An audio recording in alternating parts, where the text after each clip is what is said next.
Good morning and welcome to another year of Farm Factor. I'm your host, Jamie Bloom. Today, Kyle Bauer visits with Randy Krutz with U.S. Farmers and Ranchers Alliance. Then enjoy this week's Kansas soybean update. Next, Dwayne Taves is with John Heisdorfer with the U.S. Soybean Export Council. Then Kevin Heischer with Tyson Fresh Meats talks about cattle targets, and we'll end with Plain Talk featuring Kyle and Dwayne. Stay with us.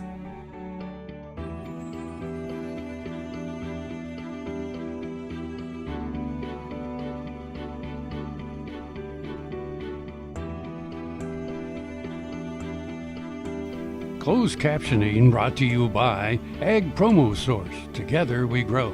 Learn more at agpromosource.com. This segment brought to you by Kansas Grain Sorghum. Growers working together. Find out more at kansasgrainsorghum.org. Welcome to Farm Factor. Up first today, Kyle Bauer visits with Randy Krutz with U.S. Farmers and Ranchers Alliance about the new film, Food Evolution. Hi, this is Kyle Bauer. I'm visiting with Randy Krutz. He is Chief Executive Officer of the Farmers and Ranchers Alliance.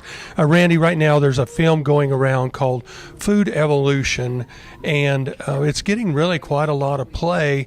You, Farmers and Ranchers Alliance, has ended up being involved, but you didn't start out being involved with it. We didn't. We had an opportunity to look at it last fall, and we took that opportunity. It wasn't finished at that point, and it's an opportunity that we get at least once a month where people will bring films to us because of our experience with the film Farmland and other projects we've done in the pop culture and theatrical space.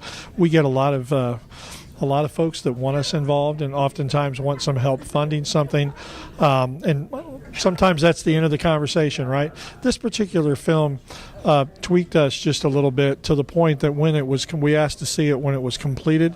We were able to do that. We put it in front of our board of directors. There was a lot of support for it. So it's a film produced by the Institute of Food Technology, originally funded by the Institute of Food Technologists, produced by Scott Hamilton Kennedy. And Scott's an award-winning documentarian and has done a lot of this.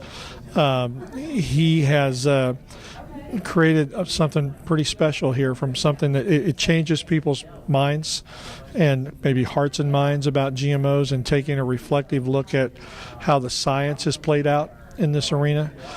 So we've decided to get involved in it from a standpoint of helping to fund the promotion of the film. We weren't there for the production, but we're funding the promotion of the film.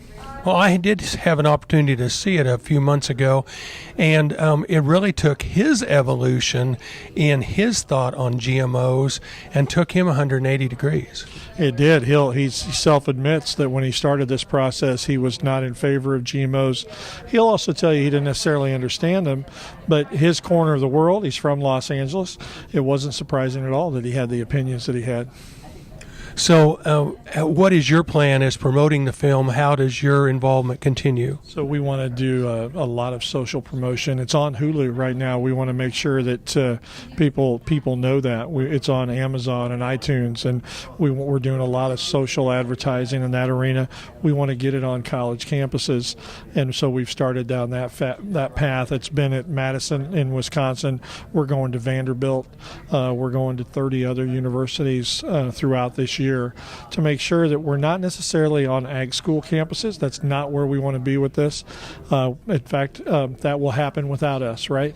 So we need to be at Berkeley, and we need to be in New York University and at Georgetown, and universities that maybe don't always understand modern agriculture and maybe have a very, very different perspective of how we grow and raise food. And this film, at least on this one topic of GMOs, flips people. It makes them reconsider their position on GMOs. Randy Krutz, Chief Executive Officer of Farmers and Ranchers Alliance, promoting the film Food Evolution. Back to you, Jamie. Thanks, Kyle. Folks, come back after these messages for this week's Kansas soybean update. KFRM is one of the largest farm radio stations in the nation, dedicated to informing and entertaining rural listeners from northern Oklahoma to southwestern Nebraska. You can catch KFRM in many ways. Of course, 550 on the AM dial, streaming at kfrm.com, or on your smartphone by going to the TuneIn Radio app, or on Ag AM in Kansas on Tuesdays and Facebook every day of the week. KFRM, tune us in. You'll be glad you did. Ag Promo Source is a unique group of marketing specialists with one mission: help your ag business grow. Each affiliate has their own area of expertise, and they work together to bring you advice, products, and services. To get started, visit agpromosource.com. Ag Promo Source. Together we grow. About 6 jumps later, I was laying on the ground and thinking, boy, my shoulders sure hurt. I kept waiting, and it didn't get better and didn't get better.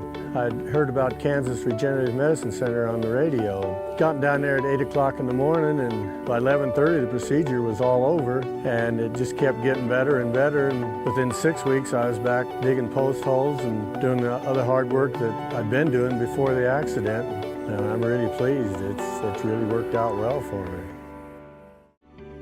This segment is brought to you by the Kansas Soybean Commission, the Soybean Checkoff, progress powered by Kansas farmers. Welcome back to Farm Factor and the Kansas Soybean Update. This is the Kansas Soybean Update. It's brought to you by the Kansas Soybean Commission. The Soybean Checkoff, progress powered by Kansas farmers. Charles Atkinson joins us. He's a soybean producer from Great Bend and serves as the Kansas representative on the American Soybean Association Board of Directors. And Charles, as we turn the calendar, we're not too far away from the 2018 Commodity Classic in Anaheim. We're looking at the Commodity Classic this year at Anaheim, California. It's going to be February 27th, 8th, and March 1st. I do know we got an early bird reservations coming up here pretty quick in January, but mainly we want to encourage everyone that's interested in the new and innovative look at agriculture and get involved in all 4 of the commodities that are out there to have an experience. And if you've never been before, it is well worth your time and your money to go out there and basically be working with some of the top producers in the country. And if you're an ASA member, a chance to meet not only with the state group, but the national group as well. Our American Soybean Association, they do a lot. They'll be looking at some of the policy that they're working at. And, you know, what I really enjoy about it is meeting people from other parts of the country. You know, we all have our concerns and our issues in the state of Kansas, but it's interesting to see what the other guys are up against. So when it comes time to look at what they do with the Farm Bill or look at what they're doing on some of the policy, you have a little better feel of what the issues are across the country, and they can kind of understand a little bit more about what our other producers are up to across the nation. You had mentioned Farm Bill. That's also important this year. I know that they're really looking at the insurance aspect of it and what we're going to do with the farm payments and the programs that they got there. I know conservation is up on the block as far as how they're going to make changes or if they're going to make changes. There's a lot of work to be done on that here in the next several months. We keep hearing that Washington has got it on their front burner and that they want to get something done before elections in 18, but it's just going to take everybody's input. So if guys have concerns or issues, they really need to let the commodities know so that they can work and get your voice out there. That early bird registration deadline is January the 11th, and they can go to the Commodity Classic's website for more information. The Commodity Classic, they've got a great website. Go to your favorite web server, type in Commodity Classic, and it'll take you right to the site. There's a whole list of speakers there. They're going to be talking about everything from production to chemicals to Farm Bill issues to planning of your estate. And I'm sure now with the passage of the tax bill, there'll be some people talking about that too. Charles Atkinson joins us, a soybean producer from Great Bend and serves as the Kansas representative on the American Soybean Association Board of Directors. He joins us on the Kansas Soybean Update. It's brought to you by the Kansas Soybean Commission. The Soybean Checkoff, progress powered by Kansas farmers. Learn more at kansassoybeans.org. For Kansas Soybeans, I'm Greg Akagi. Hope you enjoyed this week's Kansas Soybean Update. Stay with us after the break for more with Dwayne Taves and John Heisdorfer with the U.S. Soybean Export Council. All over the country, more and more communities are making the change to biodiesel made from U.S. soybean oil, and the decision continues improving the health and welfare for millions of Americans while adding billions to our national economy.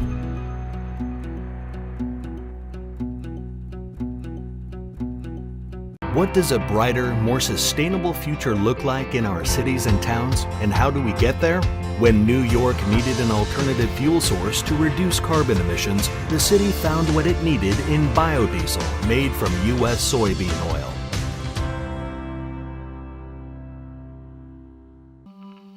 What if U.S. soybean meal were more than a commodity? If seed companies and the soybean checkoff built a better variety. That future is here. The time is now. To meet end-user demands, the Soybean Checkoff is investing in the compositional quality of soybeans, including meal. A message from the Kansas Soybean Commission, the Soybean Checkoff, progress powered by Kansas farmers. Welcome to the Jerry Thomas Gallery and Collection, where we feature my renowned artwork, frontier military, and Native American artifacts. In the painting behind me is Scouting the Trail.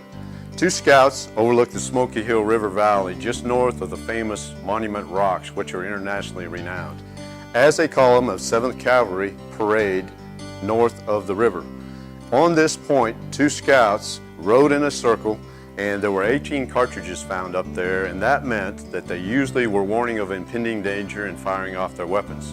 One of those weapons I feature in the gallery, a Spencer weapon, which we featured in the painting. Very unique and very honored to showcase this to you. This segment brought to you by SureCrop, liquid crop nutrition delivered right to your farm. We're back and now talking trade as Dwayne Taves visits with John Heisdorfer about soybean exports.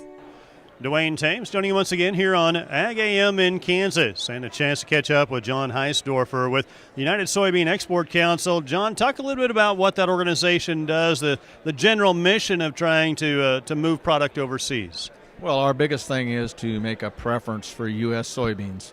You know, we don't sell soybeans. We make a preference for U.S. soybeans, and we try to hook up, you know, the exporter and the importer together. Think about some of the reasons why might that be important. We think of the U.S. as being a quality grains producer and our oil seeds as well, not necessarily the low cost or cheapest product out there. Well, that's probably true, but you know, we do have a quality product, and we're more than happy to sell that product to any country that's looking to increase the protein for the middle class or you know, livestock, whatever. Like I said, we create a preference. We don't sell, but that preference is very valuable, I think, to every soybean farmer. Talk a little bit about the sustainability faction worldwide and in global trade in particular. Folks are more interested in what kind of a carbon footprint that product has. Yeah, that's become more and more the last few years. That's a real buzzword, sustainability. And we're asked more and more from overseas when we sell to have a sustainable product. And we do have a sustainable product. We have actually a certification that we send along with it, you know, and you can do that.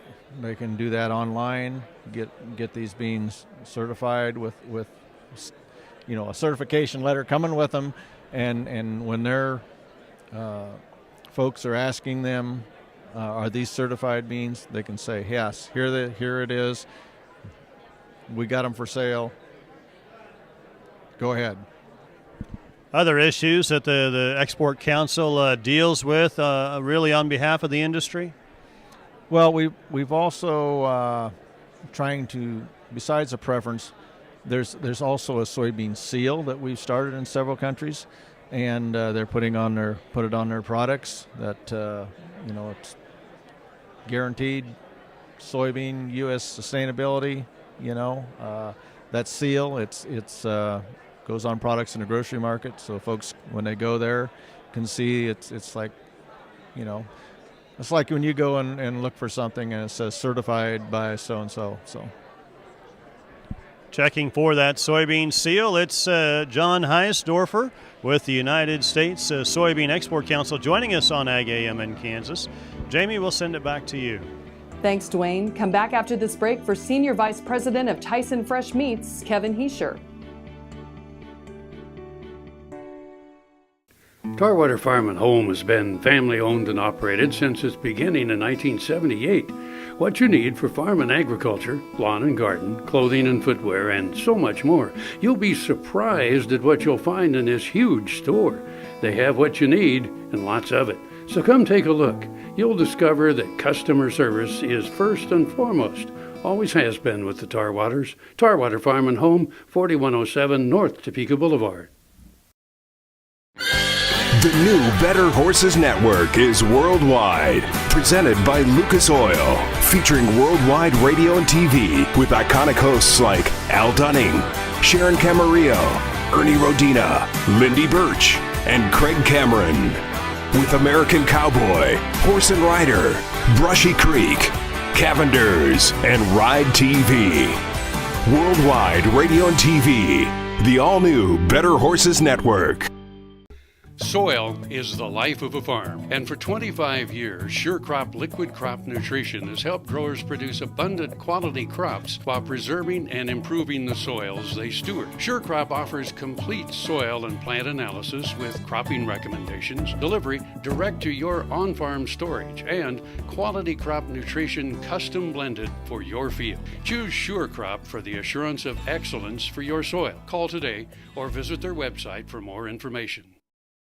Next time you see a beautiful field of corn, reach out and thank the farmers who work tirelessly to raise corn for livestock feed, renewable fuels, and exports to feed a growing world population. The farmers on the Kansas Corn Commission work for Kansas Corn with grower-funded checkoff dollars that support foreign and domestic market development, research, promotion, and education to expand opportunities for Kansas farmers. To learn more, visit kscorn.com. This segment brought to you by Kansas Farm Bureau, the voice of agriculture. To join today or more information, go to kfb.org or find us on Facebook and Twitter. Welcome back to Farm Factor and a message on making cattle work for everyone. If cattlemen want to know what their target ought to be, they should start by asking their buyer. Kevin Heiser of Tyson Fresh Meats has a clear suggestion. We're always looking for high quality grading cattle that the consumer ultimately will have a greater experience in their eating pleasure. So we tend to try to focus on choice and higher lean carcasses. Yield grade 3 choice and hires are preferred. Obviously the more upper 2/3 and the more prime that we can harvest, the more quality we're able to offer our customer. Skeptics often wonder, if we produce enough, won't they quit paying a premium for them? Well, we haven't had that problem yet, in that we're constantly trying to find more high-quality product. The premiums have actually gotten wider, not narrower, because consumers and our customers ultimately require and request more sorting and more quality standards that are maybe not always identical to each other's, but always pushing the envelope to provide a better eating experience than their competitor down the street. The beef community is delivering on expectations far more often than in years past. Prime grading continues to improve, and national averages for percent choice climb. We're putting a better product in front of the consumer, and hopefully we're going to be generating more demand across not only the country, but internationally as well. The key to keeping that momentum going? Teamwork. It's important for everybody to know we're in this business together, and none of us exist without the other. And we need to continue to make a product that the consumers want.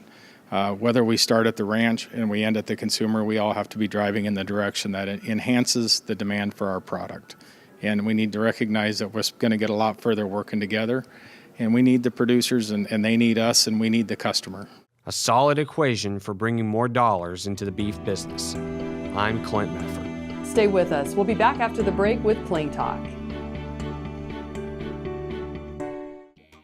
The Kansas Wheat Innovation Center in Manhattan is rediscovering ways to get improved varieties and new genetics in the hands of farmers faster. Grower-led and checkoff-funded research initiatives are bringing about positive change. This grassroots leadership provides a strong voice in Topeka and Washington, D.C. Now is the time to partner with Kansas Wheat in moving wheat forward. Kansas Wheat Commission and Kansas Association of Wheat Growers. Farmers investing in their future and yours. Log on to rediscoverwheat.org. The Kansas Wheat Innovation Center in Manhattan is rediscovering ways to get improved varieties and new genetics in the hands of farmers faster. Grower-led and checkoff-funded research initiatives are bringing about positive change. This grassroots leadership provides a strong voice in Topeka and Washington, D.C. Now is the time to partner with Kansas Wheat in moving wheat forward. Kansas Wheat Commission and Kansas Association of Wheat Growers. Farmers investing in their future and yours. Log on to rediscoverwheat.org. Grain sorghum is one of the most important cereal crops worldwide, and Kansas leads the nation in its production. Over the years, sorghum has been either exported, used in animal feed domestically, or for other industrial uses. Recently, its use in the ethanol market has seen tremendous growth, with 30% of domestic sorghum typically going to ethanol production. Kansas Grain Sorghum is committed to sorghum research, market development, and education. Learn more at ksgrainsorghum.org. No matter where, no matter why, the Veterinary Health Center at Kansas State University is committed to providing quality patient care to animals and exceptional customer service to their owners. From routine checkups to emergency and specialty care, our world-renowned specialists and experienced professionals are here to discover, to teach, and to heal. Let us know. How can I help? How can we help? This segment brought to you by Kansas Corn. Learn more at kscorn.com. Welcome back. Now let's see what Kyle and Dwayne are up to on Plain Talk. Hi, this is Kyle Bauer with Plain Talk with the smirky Dwayne Taves. Your fact or fiction question of the day, Kyle Bauer. The banana would be round if it had its choice, only it doesn't actually complete its growth cycle before they're harvested. Fact or fiction? You're saying if they let it grow all the way out, the banana would be round. Would grow into a circle. Oh, into a circle. I thought you meant not round, like a circle apple. round. It'd look like a donut if the banana had its choice. That seems odd. I'm going to go with fiction. It is fiction. They're curved because they grow toward the sun. They grow upside down. You know, when you have the stem, right, that, you know, you pick up a bunch of apples from the stem. Apples, bananas. Bananas. Apples. Let's not confuse everything with that. Yeah, no, you know, you pull them up like this. Right. They're actually growing like that. Yeah. Yeah. And they're just green in the gourd when they... growing up toward the sun. I went through a grocery warehouse many years ago, 20 years ago, and they had a special room just to ripen bananas. Ah. And they figured out how many bananas they needed to... Did they set an apple out in the room to help it ripen? No, I think they flooded it with CO2, as I recall. Oh. But it was a room that all the bananas they were going to deliver the next day, as I recall, was just one day. They put in this room, and they flooded it with some kind of gas. Okay. And I can't remember what it is. Because I've seen bananas show up at the grocery store. Oh, really. but then they start to ripen then. Right, yeah. But they'll start to ripen. That's the kickstart. That's the kickstart. Oh, it's not like they've come in the next... Bob comes in the next morning and they're yellow. No. Oh. No, that just kickstarts them to take off then. Okay. And I don't remember what that gas is. So Heather will probably look that up and flash it up on the screen right now. Make us look intelligent. And everybody will be yelling. No, they'll be making us look not intelligent. Yeah, because we couldn't think we of don't it. have any looks. Well. So anyway, I got a win. Thank goodness I got a win. Every now and then. Do you know what one of the sources of economic development is in Kansas that brings money in from foreign countries that a lot of people don't think about? There's probably more than one, but I'll just give you the answer. Foreign countries would be aircraft. A foreign country, yeah, well, that's right. Investment. Most of the aircraft in the world are produced here in the United States. Good point. That's a good one. That wasn't the one I was thinking of. That's not it. Education. Oh. College education. Really? It's a huge source of income. And think about this. When I went to college at Kansas State University, I'm close on this, the amount of money that the tuition, no. You're confusing me. The state of Kansas covered 80% of the cost. Of a foreign person? Of an education at Kansas State University. And today, 18%. Oh. So they've got to find new sources. And where's a good source? People with money. Yeah. And what people have money? Foreigners. Foreigners, They right. want to come here. And they have what we want, right. Or we have what they want. So it's a major source of income for universities, foreign students, especially as you would get into master's and doctorate programs. Right. Major source of income for universities. And you'd be surprised how many big-name universities you hear around the United States, their bachelor program really isn't their main program. Ah. Their graduate program is. Why? Charge more for them. Exactly. Thanks for joining us. I'm your host, Jamie Bloom, and I hope you enjoyed today's show. See you next week on Farm Factor. Closed captioning brought to you by Ag Promo Source. Together we grow. Learn more at agpromosource.com.